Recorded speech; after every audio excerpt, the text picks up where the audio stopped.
the Trump administration is now preparing to accept a super luxury Boeing 747-8 jumbo jet from the royal family of Qatar.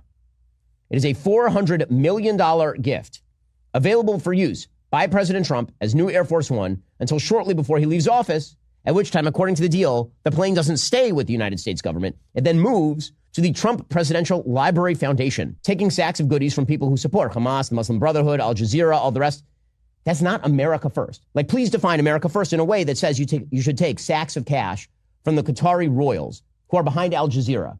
It just isn't America first in any conceivable way. So back to the original question. Is this good for President Trump? Is it good for his agenda? Is it good for draining the swamp and getting things done? The answer is no, it isn't. It isn't. If you want President Trump to succeed, this kind of skeezy stuff needs to stop. Turns out there may be a limit to just how much glaring, overt corruption Trump can traffic in before his own side finds it increasingly difficult to defend him. And it doesn't get more corrupt than blatantly violating the Emoluments Clause of the Constitution to the tune of $400 million. But it's not just the corruption. It is also the extent to which this guy beats his chest about America first and then starts making side deals with Qatar. And what does Qatar get in return for this $400 million plane? Because I'm not sure how familiar everybody is with the concept of a bribe, but the briber generally expects something back. So Trump benefits personally from a plane that only he gets to use, but it's the United States that has to make some concession to Qatar that we're not even aware of yet. And yet we're supposed to believe that this guy is operating in the best interest of the United States of America? Because this all seems like Trump personally benefits, Qatar benefits, but the rest of us don't. In fact, this disparity is so egregious that it wasn't just Ben Shapiro calling Trump out. Laura Loomer, who, because we live in hell, actually commands quite a bit of influence with this White House, took to Twitter writing, "I love President Trump. I would take a bullet for him, but I have to call a spade a spade. We cannot accept a $400 million gift from jihadists in suits. The Qataris fund the same Iranian proxies in Hamas and Hezbollah who have murdered U.S. service members. The same proxies who have worked with the Mexican cartels to get jihadists across our borders. This is really going to be such a stain on the administration if this is true. And I say that as somebody who would take a bullet for Trump. I'm so disappointed."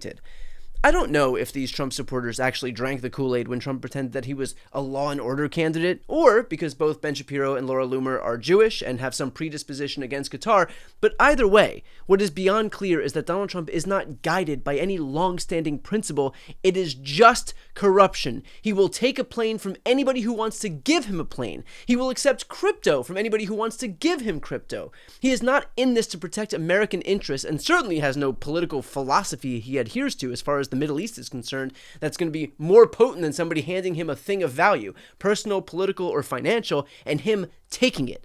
His only value is engaging in transactional relationships where he derives a benefit, period.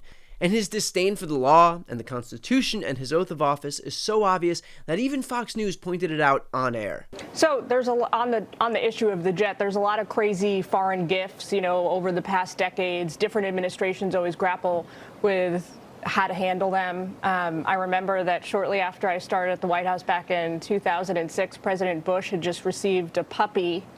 It lived in the White House Situation Room for a couple of days while officials figured out what to do with it. Do you think it would have made a difference here if the president hadn't said anything about it? Meaning if it just came in, the jet got flown to the Pentagon, and then we heard about it when we heard about it?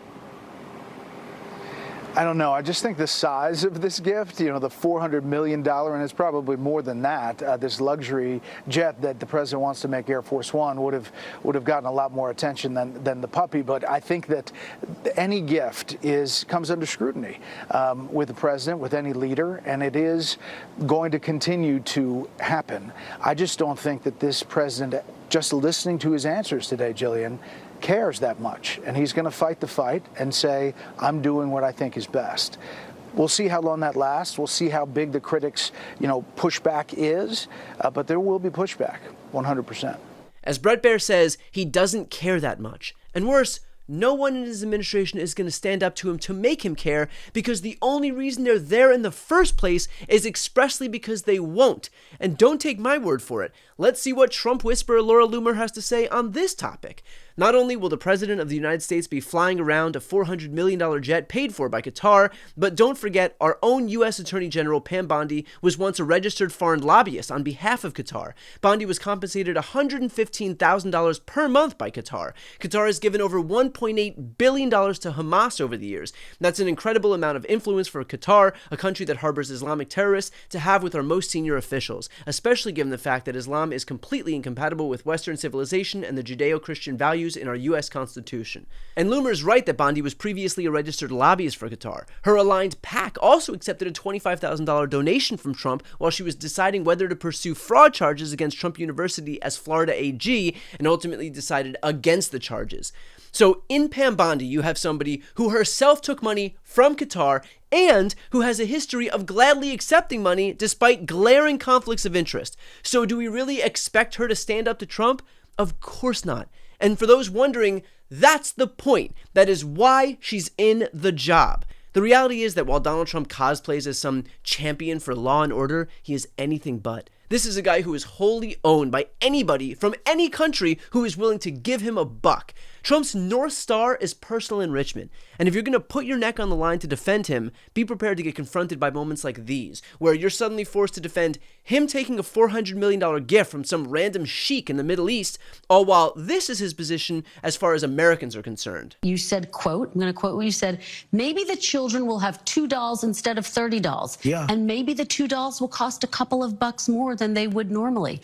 Are you saying that your tariffs will cause some prices to go up? No, I think the tariffs are going to be great for us because it's going to make us rich. But you said some dolls are going to cost more. Isn't that an acknowledgement that some prices will go up? I don't think a beautiful baby girl that's 11 years old needs to have 30 dolls. I think they can have 3 dolls or 4 dolls.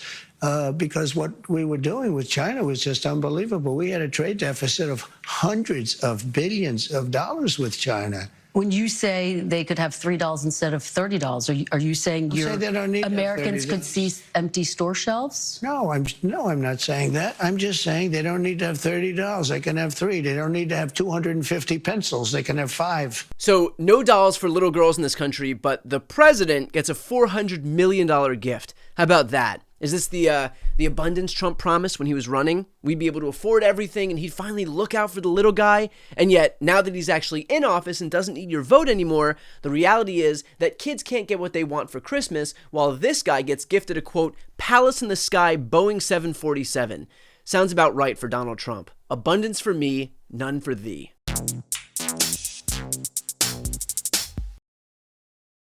Before you go, if you enjoyed this content and you want to see more and support independent media, please subscribe to this channel. The subscribe button will be right here on the screen. But second, the reality is that we are now in a political environment where this administration can lean on any of the social media platforms to suppress certain voices if they don't like critical coverage. That means my longevity here is in the hands of a few tech billionaires who are already making it clear that they are willing to cater to this administration. To that end, signing up for my newsletter is a way for me to reach you directly if that ever becomes necessary. I'll put the link right here on the screen as well, so please sign up. It's free, but there's also an option to do a paid subscription if you'd like to support me and my team. I really appreciate it. Thanks so much for watching.